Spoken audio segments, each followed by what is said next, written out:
देखिए RRB NTPC 2021 में पूछा गया एलसीएम एचसीएफ का एक बेहतरीन प्रश्न।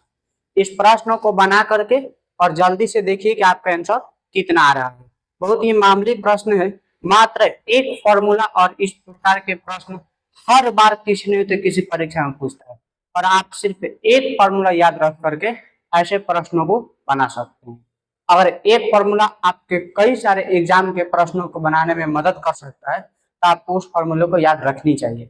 और फॉर्मूला भी क्या है, बहुत जटिल नहीं है, सिंपल सा फॉर्मूला है। ठीक है, पहले आप प्रश्न को समझिए कि प्रश्न में क्या दिया गया है, क्या निकालना है, फिर हम फॉर्मूले के बारे में भी बताएंगे।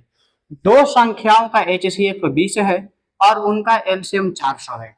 दो संख्याओं का एचसीएफ कितना है, 20 है और उनका एलसीएम 400 है। यदि एक संख्या 80 है तो दूसरी संख्या क्या है।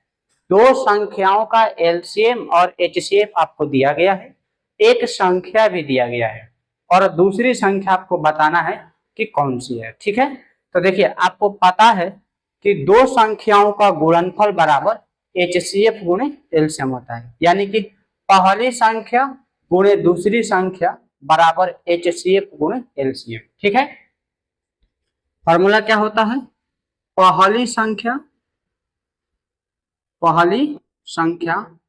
गुणे दूसरी संख्या बराबर एचसीएफ गुणे एलसीएम। इतना सिंपल सा फॉर्मूला होता है जिसको आपको अपने दिमाग में सेट रखना है। पहली संख्या गुणे दूसरी संख्या बराबर एचसीएफ गुणे एलसीएम।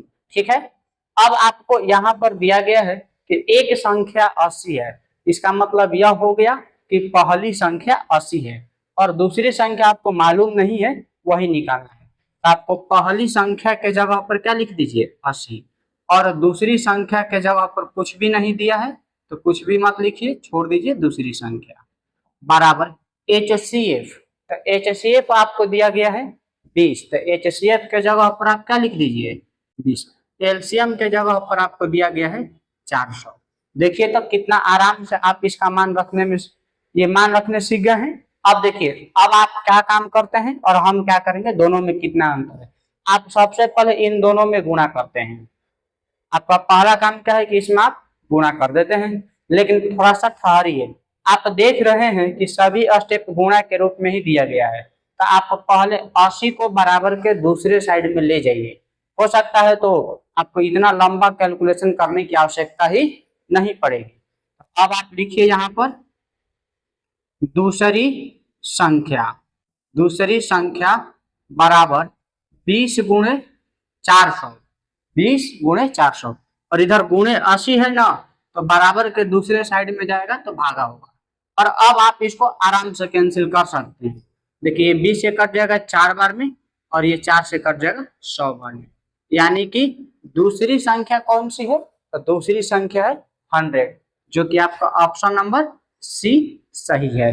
तो प्रश्न तो बहुत ही मामूली है, इस प्रश्न को बनाने में बहुत झंझट नहीं है, लेकिन दिक्कत ये होती है कि जब आपको ये चीज नहीं मालूम है कि पहली संख्या गुणे दूसरी संख्या बराबर एचसीएफ गुणे एलसीएम, तो उस स्थिति में अब आप इस प्रश्न को कैसे बनाइएगा। जब आपको फॉर्मूला नहीं पता है तो फिर इधर उधर मुंह ताकिएगा कौन कैसे बना रहा है। इसके अलावा आपके पास कोई विकल्प ही नहीं बचता है, क्योंकि दूसरा चीज इसमें रहता, चलिए दूसरी संख्या भी दी गई रहती तो आप कोई भी तरीका लगा करके एलसीएम निकाल सकते हैं, कोई भी तरीका लगा करके एचसीएफ निकाल सकते हैं, लेकिन यहाँ पर तो आपको संख्या ही निकालनी है ना, तो इसलिए ज्यादा दिमाग न लगाइए। एक चीज बस अपने दिमाग में सेट कर लीजिए कि पहली संख्या गुणे दूसरी संख्या बराबर एचसीएफ गुणे एलसीएम, और इस प्रकार के अनेकों प्रश्न आप आराम से बना सकिएगा। ठीक है।